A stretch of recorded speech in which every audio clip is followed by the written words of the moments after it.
नमस्कार, my name is Gajendra Dutt Sharma and you are watching English. और आज इस वीडियो में टीजीटी और पीजीटी से रिलेटेड 10 मिसलेनियस क्वेश्चंस को डील करेंगे। ये सिर्फ 10 क्वेश्चंस ही नहीं होंगे, इनके सारे ऑप्शंस और जो पेरिफेरल इंफॉर्मेशन होती है वो भी हम एक्सप्लेन करेंगे। इसके साथ एक और इन्फॉर्मेशन है, दिसंबर से नया बैच स्टार्ट हो रहा है जो कि अप्रैल तक चलेगा। अप्रैल में क्योंकि टीजीटी पीजीटी का एग्जामिनेशन होना है, बैच 4 बजे से 5:30 बजे तक रहेगा और इसमें मॉक टेस्ट भी रहेंगे, एक्सप्लेनेशन भी रहेगी, रिवीजन भी रहेगा, ग्रामर और लिटरेचर दोनों का रिवीजन रहेगा। क्लास की पीडीएफ डेली ग्रुप में शेयर कर दी जाएगी और ऑडियो भी टेलीग्राम चैनल पे शेयर कर दी जाएगी ताकि आप रिवीजन उसका कर लो। सो जो भी इंटरेस्टेड हो वो इस नंबर पे मुझे मैसेज करके अपने आप को रजिस्टर करा सकते हैं। इसके साथ ही जो हमारी बुक है ओशन ऑफ लिटरेचर, इसको आप परचेज कर सकते हैं। ये अमेजोन पे अवेलेबल है और डायरेक्टली प्रकाश बुक डिपो से भी आप इसको परचेज कर सकते हैं। आपके शहर में भी ये अवेलेबल है, जो मेजर बुक शॉप्स हैं वहाँ पर भी आपको अवेलेबल है। इसमें आपको प्रीवियस ईयर्स के क्वेश्चंस, उनकी एक्सप्लेनेशंस, चारों राइटर्स के बारे में एक्सटेंसिव इंफॉर्मेशन और जो लिटरेरी डिवाइसेस ये टर्म्स होते हैं, फिगर्स ऑफ स्पीच होते हैं, उनके बारे में डिटेल इन्फॉर्मेशन है। तो ये एक आपके लिए कंप्लीट पैकेज की तरह होगी बुक, इसको आप परचेज कर सकते हैं। अब क्वेश्चंस को एक्सप्लेन करते हैं। First question, whose lines are these to whom they are addressed? Thy soul was like a star and dwelt apart. Thou hast a voice whose sound was like the sea, pure as naked heavens, majestic free. So didst thou travel on life's common way in cheerful godliness. So, who said these lines and about whom? Was it W.H. Auden about Yeats, P.B. Shelley about William Blake, William Wordsworth about John Milton, or Ben Jonson about William Shakespeare? The answer of this question is it was William Wordsworth who said these lines like about John Milton. और ये line कहाँ पे आई है? London 1802. This is the sonnet by William Wordsworth, and he wrote this sonnet in the praise of John Milton. This is a Petrarchan sonnet. The rhyming scheme is A B B A A B B A C D D E C E. जैसे कि आपको पता ही है कि ये Octave तो common रहती है पेट्रार्कन सोनेट में, और सेस्टेट जो है वो उसका वेरिएशन मिलता है आपको। As the title suggests, it was written in, particularly written in. It was written in 1802 and published in 1807. जो फेमस वॉल्यूम था पोम्स इन 2 वॉल्यूम्स, ये जो फेमस वॉल्यूम था इसमें ये पब्लिश की हुई थी। इन लाइंस में जॉन मिल्टन को उन्होंने अप्रिशिएट किया हुआ है। Just like thy soul was like a star and dwelt apart, मतलब it is just like pole star which is very far but which is very significant. जितनी भी सी जर्नीज होती है उनके लिए एक बीकन का काम करता है। तो जॉन मिल्टन भले ही दूसरी सेंचुरी के थे विलियम वर्ड्सवर्थ की सेंचुरी से, लेकिन जॉन मिल्टन ने जो डायरेक्शंस दिखाई पोएट्री में वो सिग्निफिकेंट थी और उनसे इंस्पायर्ड होकर के बहुत सारे अदर पोएट्स बन गए। उससे इंस्पायर्ड होकर के विलियम वर्ड्सवर्थ को लगा कि John Milton is the real source of inspiration. Second question, who said the statement I love the man and do honor his memory on this side idolatry as much as any? About Shakespeare. Harold Bloom said this, Samuel Johnson said this, Ben Jonson और A.C. Bradley. ये चारों ही critics जो हैं इन्होंने Shakespeare के बारे में बहुत ज़्यादा कुछ लिखा है। इनमें सबसे कम लिखा है शेक्सपियर के बारे में बेन जॉनसन ने, और इसका आंसर भी यही है। बाकी सैमुअल जॉनसन ने बहुत कुछ लिखा है, A.C. ब्रैडली ने भी उनकी ट्रेजेडी के बारे में बहुत कुछ लिखा है, हेरोल्ड ब्लूम ने भी लिखा है। लेकिन जो एक पासिंग रेफरेंसेस और कुछ पर्टिकुलर छोटी छोटी पोम्स जो शेक्सपियर के बारे में बेन जॉनसन को लगा कि लिखना चाहिए एज ए कॉन्टेम्प्रेरी और as a great writer, as an emerging writer of the age और as a emerging dramatist of the age और पॉपुलैरिटी को देखते हुए, तो Ben Jonson though he was much more qualified than Shakespeare was not at all formally qualified, लेकिन Shakespeare was Shakespeare. तो Ben Jonson ने ये बात कही इनके बारे में, I love the man and do honour his memory on the side idolatry as much as any. मतलब just like an idol, he loved Shakespeare or honored Shakespeare just like somebody honors the idol. एक idol की तरह मान करके, जो idol होती ना मूर्ति की तरह प्रेज करके, एप्रिसिएशन। तो ये एक ऊंचे लेवल की प्रेज आप कह सकते हैं। ये कहाँ पे कहा था इन्होंने? ये इम्पोर्टेंट है, सोर्स इम्पोर्टेंट है। जो सोर्स क्या है, इस जो टाइटल है उसका शेक्सपियर और जो प्रोज वर्क्स हैं इनके, उनमें जो प्रोज वर्क है टिम्बर और डिस्कवरीज, टिम्बर ऑफ डिस्कवरीज और डिस्कवरीज, इसमें इन्होंने कहा है। एक और भी पोम है, to the memory of my beloved author mister William Shakespeare. ये भी एक पोम है, आप इसको पढ़ सकते हो। इसमें बहुत सारी जो कैच फ्रेजेज हैं वो बेन जॉनसन ने शेक्सपियर के बारे में कहा है, जैसे ही was not of an age but for all the time he knew small Latin and less Greek, gentle Shakespeare, the soul of our age, small Latin and less Greek, he knew or had small Latin and less Greek. So ये बहुत सारे जो famous statements हैं जो Shakespeare की praise में Ben Jonson ने कहा है, वो इसी पोम में कहा है। तो एक ये हो गई, एक ड्रॉश आउट पोर्ट्रेट जो है शेक्सपियर का, उसके बारे में भी एक छोटी सी पोम लिखी है बेन जॉनसन ने, उसको भी आप रीड कर सकते हो, इस पोम को भी रीड कर सकते हो। और ये टिम्बर और डिस्कवरीज जो शेक्सपियर वाला सेगमेंट है उसको आप पढ़ सकते हो, तो आपको और कॉम्प्रिहेंसिव इंफॉर्मेशन हो जाएगी शेक्सपियर की प्रेज के बारे में जो कि बेन जॉनसन ने कही है। Next question, during which of the following periods did Milton write his prose works? So was it 1642 to 1660, 1639 to 1651, 1639 to 1640, 1642 to 1649. The correct answer is 1642 to 16. This was the period when Milton was more prosaic. उनके सारे works जो थे वो pros works में कौन से थे? वो पैम्फलेट्स थी, पैम्फलेट्स और ट्रैक्ट्स जो थे, जिसमें कि डिवोर्स ट्रैक्ट्स थे और एंटीप्रीलेटिकल ट्रैक्ट्स थे, और एजुकेशन के बारे में लिखा उन्होंने, एरोपेजेटिका लिखा। मतलब जो मेजर प्रोज वर्क्स थे वो इसी पीरियड में लिखे। जनरली मिल्टन को हम पोएट के तौर पर मानते हैं, लेकिन अगर प्रोज वर्क्स को आप स्टडी करोगे so he was a very visionary और रिवोल्यूशनरी काइंड ऑफ पर्सन, जो उन्होंने अपने आप को प्रोज वर्क्स में जिस तरीके से एक्सप्रेस किया हुआ है। जब वो लैटिन सेक्रेटरी थे ओलिवर क्रॉमवेल की गवर्नमेंट में, और गवर्नमेंट को जस्टिफाई करने के लिए, ओलिवर क्रॉमवेल को जस्टिफाई करने के लिए, प्यूरिटनिज्म को जस्टिफाई करने के लिए जो भी रॉयल पर्सनेजेस थे उनको प्रोटेस्ट करना और उनको आंसर करना, तो ये प्रोज वर्क के लिए इनका पीरियड ये इंपॉर्टेंट माना जाता है। 1639 to 1651 ये पीरियड था Wars of three kingdom, Wars of three kingdom. Three kingdoms कौन सी थी? वो इंग्लैंड, स्कॉटलैंड एंड आयरलैंड। अब क्योंकि पूरा यूके जो बनाते हैं ना, तो वो उस समय में यूके, इंग्लैंड, स्कॉटलैंड और आयरलैंड, बाद में ये सेपरेट हो गए क्योंकि उस समय में एक ही थे। तो ये Wars of three kingdoms, states जैसे होती, उनमें ये सिविल वॉर्स या इनको ब्रिटिश सिविल वॉर्स भी कहते हैं। 1639 to 40 ये पीरियड प्राइमरीली क्या है? Bishops war. जो बिशप हॉल और जितने भी एपिस्कोपेसी, जो एपिस्कोपेसी के लिए जो लड़ाइयाँ चल रही थी, वो जो चर्च में हायरार्किकल सिस्टम जो था उसके एक कॉन्फ्लिक्टिंग सिचुएशन थी, तो वो वॉर्स जो थे 39 to 40 ये वाला पीरियड बिशप्स वॉर के लिए बेसिकली जाना जाता है। उसके बाद में ये वाला पीरियड 1642 to 1649 ये सिविल वॉर। एक तो ये सिविल वॉर्स ये थे, लेकिन एक ये प्राइमरीली किसके सिविल वॉर जो प्यूरिटन्स एंड रॉयलिस्ट उनके बीच में जो लड़ा गया, जिसमें कि चार्ल्स सेकंड को फिर यहाँ पर चार्ल्स फर्स्ट को 1649 में बिहेड कर दिया गया और ओलिवर क्रॉमवेल को फिर राजा बना दिया, लॉर्ड प्रोटेक्टर बना दिया गया। तो ये सारे के सारे जो ड्यूरेशंस हैं ये इंपॉर्टेंट है। 1641 में पर्टिकुलरली जो मिल्टन ने पैम्फलेट्स लिखना शुरू किया as a pamphleteer. Next question, in which of the following books of Paradise Lost does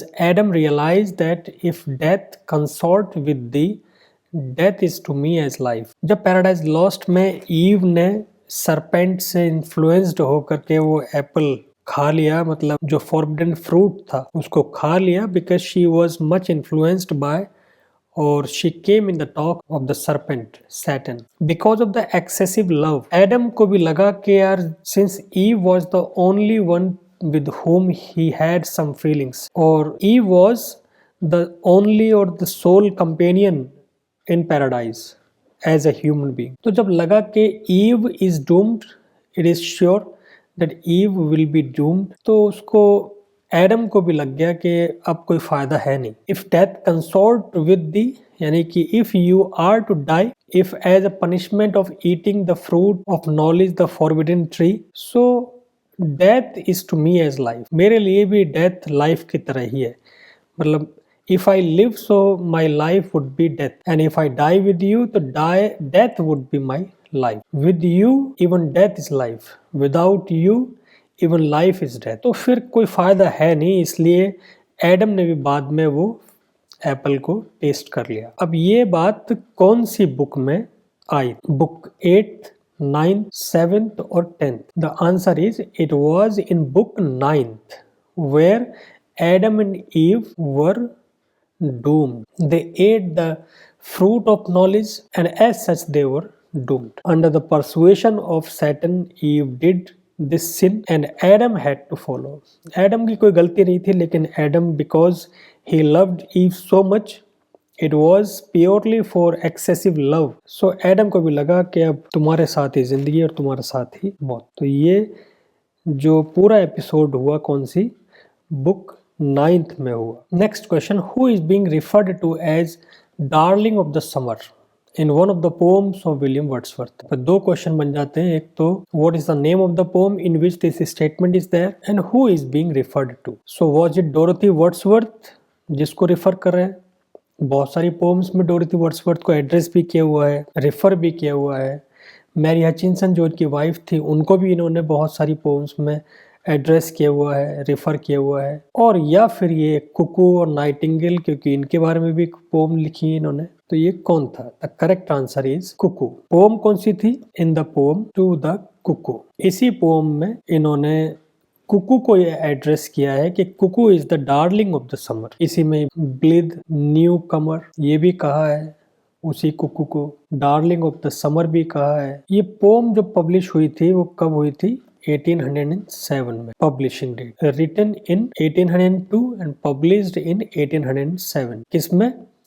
poems in 2 volume. ये पोम भी क्या है? It is a poem of nature, joy and represents his love for cuckoo. Cuckoo is a songbird. Cuckoo, Nightingale, Skylark, ये कुछ ऐसी poems रही हैं लिनेट्स जिनके बारे में पोएट्स ने अक्सर लिखा है। पोम क्या है? It comprises 8 stanzas. 8 स्टैंजास में लिखी हुई है पोम ये। 8 stanzas of 4 lines each. Rhyming scheme क्या है? A B A B, alternate rhyming. This is called alternate rhyming. Alternate rhyming में 8 स्टैंजास में यानी 32 लाइन्स की पोम है ये, और इस राइमिंग स्कीम में ये पोम लिखी हुई है। मीटर क्या है इसका? Iambic tetrameter. टेट्रामीटर क्या होता है? 4 फीट। आयम्बिक और 4 फीट यानी 8 सिलेबल। सिलेबल्स कितने हैं? 8। फीट कितने हैं? 4। पैटर्न क्या है? Short long, short long, short long, short long यानी iambic. Next question, which of the following is not one of the plays of Galsworthy's 6 short plays? Actually, it is an anthology. 6 short plays. ये क्या है? Anthology, collection, जिसको कि ये title दे दिया है 6 short plays. अब 6 short plays में 3 तो इसमें से हैं, एक नहीं है, और बाकी 3 कौन से हैं? ये भी क्वेश्चन बन जाता है। तो 6 short plays में ये मतलब they were published collectively. कब पब्लिश हुए थे? 1921 में, और बाद में इंडिविजुअली भी पब्लिश हुए थे, लेकिन जब ये एंथोलॉजी के फॉर्म में, कलेक्शन के फॉर्म में पब्लिश हुए थे तो इनका टाइटल 6 शॉर्ट प्लेज ही था। उसमें कौन कौन से इंक्लूड थे? एक तो ये था hallmarked, the sun, from the 4 winds, punch and go. इनमें से कौन सा नहीं था? 6 शॉर्ट प्लेज में सबसे पहला था हॉलमार्क। हॉलमार्क का जो सब टाइटल था वो क्या था? अ सटायरिकल ट्राइफल। ये इंडिविजुअली पब्लिश हुआ था 1913 में, यानी पहले पब्लिश हो चुका था। Then the sun was also one of the 6 short plays. इसका भी जो सब टाइटल था वो क्या था? A tiny drama. इस तरह के भी क्वेश्चन आ जाते हैं, सब टाइटल ही पूछ लिया जाता है। पंच एंड गो ये भी 6 शॉर्ट प्लेज में से एक था।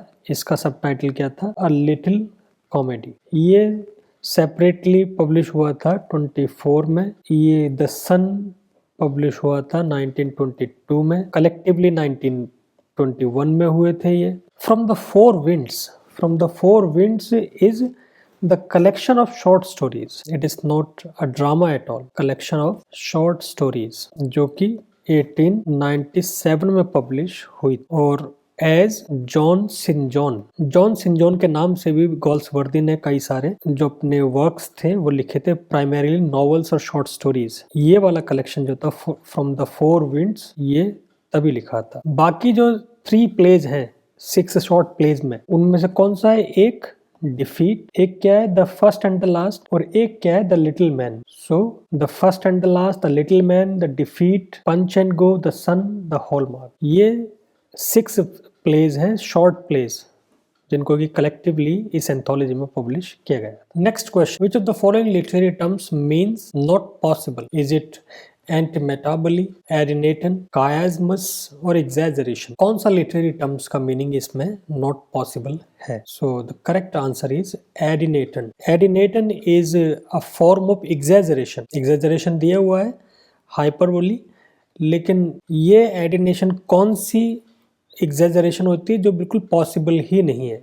एक एग्जैजरेशन होती है कि it is somewhat possible but it has been exaggerated, आपने जानबूझ करके बढ़ा दिया। बहुत सारा जब डिफिकल्टी, तो मतलब मुसीबत आ गई तो मुसीबतों का पहाड़, तो वो एग्जैजरेशन हो गई। लेकिन एक ऐसी एग्जैजरेशन होती है जहाँ पे लगता ही है कि वो इम्पॉसिबल है, अनरियल है, तो उसको एडिनेटन कहते हैं। जैसे इसका एग्जाम्पल आप देखिए, I believe that when pigs fly. ये किस तरह की एग्जैजरेशन है? मतलब I will not believe at all, normal बात यही है। तो अनरियल बात है, दैट इज समथिंग अनरियल, तो तभी बिलीव करूंगा जब पिग्स फ्लाई कर। अब पिग्स कभी फ्लाई करेंगे नहीं, तो ये बात मैं कभी मानूंगा। तो ये एक उस तरह की एग्जैजरेशन है जो कि कभी पॉसिबल होगी नहीं। ये ग्रीक वर्ड है, ग्रीक वर्ड का मीनिंग है ये नॉट पॉसिबल या इम्पॉसिबल एग्जैजरेशन। इसको आप ऐसा भी कह सकते हो, इम्पॉसिबल एग्जैजरेशन। ये एंटीमेटाबली, ये क्या होता है? एंटीमेटाबली और कायस्मस इनफैक्ट दोनों एक ही होते हैं। जब आप रिवर्सल ऑफ द वर्ड्स और reversal of the grammatical structure of a sentence, तो इसका मतलब क्या है? ग्रीक है इसका, ये ग्रीक वर्ड है और इसका मतलब क्या है? Opposite, change, reversal of grammatical structure, इस तरीके से भी ले सकते हो आप। और रिपीटिशन ऑफ वर्ड्स ऐसे भी ले सकते हो, repetition of words in reverse grammatical order. Fair is foul, foul is fair, ये दोनों एंटीमेटाबली और कायस्मस एक ही बात है। एग्जैजरेशन हुई। Next question, what is the phonetic transcription of the word this word? Correct phonetic transcription तब पता चलेगा आपको जब इसका करेक्ट प्रोनाउंसिएशन पता चलेगा। अब अगर आपको लग रहा है कि इसको एपिटोम कहते हैं, तो आप कभी भी करेक्ट फोनेटिक ट्रांसक्रिप्शन पर जा ही नहीं सकते। इसका करेक्ट प्रोनाउंसिएशन क्या है? इपीटमी, ऐसा समझ लीजिए, इपीटमी। अब इपीटमी, उसका फोनेटिक ट्रांसक्रिप्शन आपको देखना है। अब अगर ई से स्टार्ट हो रहा है, ई, तो ये फोनेटिक ट्रांसक्रिप्शन किसका होता है? ए, दोनों हट गए फिर ये इपीटमी। तो अब एक क्या है? इपीटॉम और इपीटमी। सिंस ये इपीटॉम या एपिटॉम कुछ है ही नहीं, इसको तो टमी पढ़ते हैं, तो फिर आपका प्रोनाउंसिएशन जो फोनेटिक ट्रांसक्रिप्शन क्या हो जाएगा? ये, this is your answer, इपीटमी।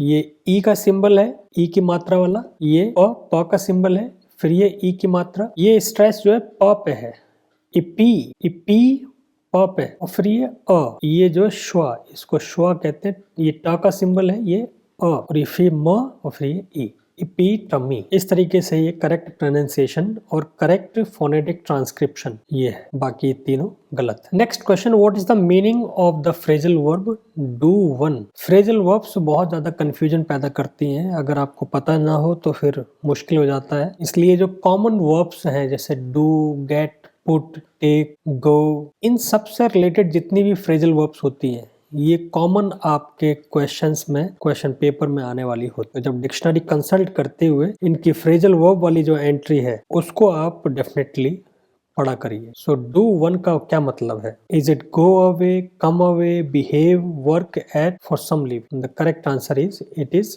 Go away. ये इनफॉर्मल, अब क्योंकि फ्रेजल वर्ब इनफॉर्मल यूसेज में ही यूज की जाती हैं, उनको फॉर्मली तो यूज नहीं किया जाता। फॉर्मली तो आपको एप्रोप्रिएट वर्ड ढूंढना पड़ता है, तो इनफॉर्मल यूसेज में ज्यादातर इनको यूज किया जाता है। जब कुछ ना मिले एप्रोप्रिएट तो इन वर्ब से काम चलाया जाता है, तो इसका मतलब होता है go away. Next question, what is wrong statement about cleft sentence. इनमें कौन सी बात अप्लीकेबल नहीं है।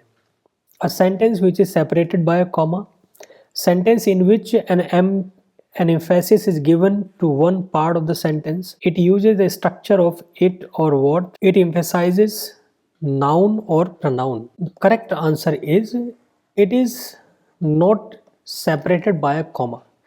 क्लेफ्ट सेंटेंस एक पूरा का पूरा सेंटेंस ही होता है और उसमें एक सर्टेन पार्ट, उस सर्टेन पार्ट पर एम्फेसाइज किया हुआ होता है। जैसे ये इट से भी होता है, वॉट से भी होता है, ऑल से भी होता है। ऑल भी इसमें जोड़ लीजिए।